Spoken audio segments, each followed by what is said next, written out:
তারপরে কি আপনারা পেছুকো হবেন? কথা বলেন, পেছুকো হবেন? ভয় করে? ভয় করে? পুলিশে ভয় করে? ভয় করে? রাজ্য ভয় করে? রাজ্য ভয় করে? তোকে ভয় করে? রাজ্য ভয় করে? কথা বলেন না কেন? মুসলমান ভয় করো, আবার কণ্ঠ উচ্চ করে।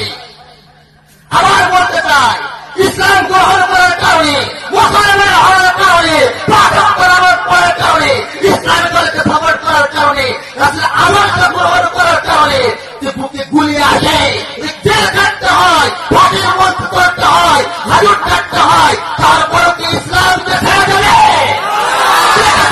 তোমার করে আঘাত করবে না। আল্লাহু আকবার।